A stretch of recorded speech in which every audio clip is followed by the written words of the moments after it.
ಗೌರಿ ಗಣೇಶ ಹಬ್ಬದ ಪ್ರಯುಕ್ತ ಬಾಗಿನ ನೀಡಿದ ಶಾಸಕ ಕೆಎಚ್ ಪುಟ್ಟಸ್ವಾಮಿಗೌಡ. ಗೌರಿಬಿದನೂರು.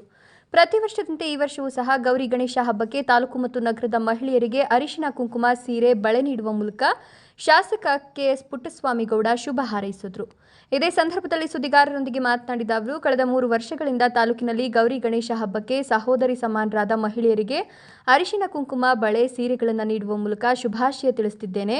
ಹಾಗೆಯೇ ಈ ವರ್ಷವೂ ಸಹ ಹಬ್ಬಕ್ಕೆ ಇವೆಲ್ಲವನ್ನ ನೀಡುವ ಮೂಲಕ ಶುಭಾಶಯಗಳನ್ನು ತಿಳಿಸಿ ಮತ್ತು ಮುಂದಿನ ವರ್ಷವೂ ಸಹ ಗೌರಿ ಗಣೇಶ ಹಬ್ಬಕ್ಕೆ ಇದೇ ರೀತಿ ಬಾಗಿನವನ್ನು ನೀಡ್ತೇನೆ ಅಂತ ತಿಳಿಸಿ ಮುಖಂಡರು ಮತ್ತು ಕಾರ್ಯಕರ್ತರು ಸೇರಿದಂತೆ ಎಲ್ಲರಿಗೂ ಹಬ್ಬದ ಶುಭಾಶಯಗಳನ್ನು ತಿಳಿಸಿದರು. ಈ ಸಂದರ್ಭದಲ್ಲಿ ಕೆಎಚ್ಪಿ ಬಣದ ಮುಖಂಡರು ಹಾಗೂ ವಾಲ್ಮೀಕಿ ಸಮುದಾಯದ ಪ್ರಭಾವಿ ಮುಖಂಡರಾದ ಆರ್ ಅಶೋಕ್ ಕುಮಾರ್, ಪುರಸಭೆ ಮಾಜಿ ಅಧ್ಯಕ್ಷರಾದ ನರಸಿಂಹಮೂರ್ತಿ, ನಗರಸಭಾ ಸದಸ್ಯರಾದ ಸಪ್ತಗಿರಿ, ಮುಖಂಡರಾದ ಅಬ್ದುಲ್ಲಾ, ಶ್ರೀನಿವಾಸ್ ಗೌಡ್ರು, ನಂಜುಂಡಪ್ಪ, ನಾಗೇಶ್, ರಂಗರಾಜು, ಕುಮಾರಸ್ವಾಮಿ, ಜೈರಾಮಪ್ಪ, ಸಂದೀಪ್ ಡೆಲ್ಲಿ, ಮಹಿಳಾ ಮುಖಂಡರಾದ ಲಕ್ಷ್ಮಿ, ಮಂಜುಳಾ ಮುಂತಾದವರು ಉಪಸ್ಥಿತರಿದ್ದರು. ಕೇವಲ ಒಂದು 3-4 ದಿವಸ ಇದೆ. ಈಗಾಗಲೇ 15 ದಿವಸಗಳಿಂದಲೂ ಕೂಡ ಗೌರಿಬಿದನೂರಿನ ತಾಲೂಕಿನಾದ್ಯಂತ ಎಲ್ಲ ಹಳ್ಳಿಗಳಿಗೂ ಬಿಟ್ಟು ಇವತ್ತು ಆ ಟೌನ್ ಅಲ್ಲಿ ಬಾಗಿನ ಕೊಡುವಂತ ಒಂದು ಕಾರ್ಯಕ್ರಮವನ್ನ ಇಟ್ಕೊಂಡಿದ್ದೇವೆ.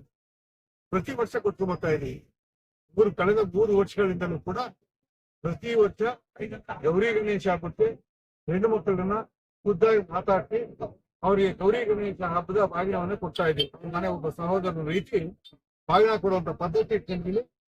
ಈ ಮುಂದುವರ್ಸಕ್ಕೂ ಕೂಡ ನಾನು MLA ಆಗಿರೋವರೆಗೂ ಕೂಡ ಬಾಗಿನವನ್ನ ಕೊಟ್ಟು ಹಾಕೊಟ್ಟಿದ್ದೆ. ಅದರ ಪ್ರಕಾರ ಎಲ್ಲ ಹೆಣ್ಮಕ್ಳಿಗೆ ಗೌರಿ ಗಣೇಶ ಶುಭಾಶಯಗಳನ್ನ ಹೇಳಿ ಬಾಗಿನವನ್ನ ಕೊಡ್ತಾ ಇದ್ದೀನಿ. ಇವತ್ತು ಈ ಒಂದು ಗೌರಿ ಗಣೇಶ ಶುಭಾಶಯಗಳ ಇಡೀ ಟೌನ್ ಅಲ್ಲ, ಇಡೀ ತಾಲೂಕಿನಾದ್ಯಂತ ಎಲ್ಲ ಹೆಣ್ಣು ಮಕ್ಕಳಿಗೂ ಕೂಡ, ಎಲ್ಲ ಮುಖಂಡರಿಗೂ ಕೂಡ, ಎಲ್ಲ ನಮ್ಮ ಕಾರ್ಯಕರ್ತರಿಗೆ, ನಾಗರಿಕ ಬಂಧುಗಳಿಗೂ ಕೂಡ ಗೌರಿ ಗಣೇಶ ಹಬ್ಬದ ಶುಭಾಶಯಗಳನ್ನು ಕೊಡ್ತಾರೆ.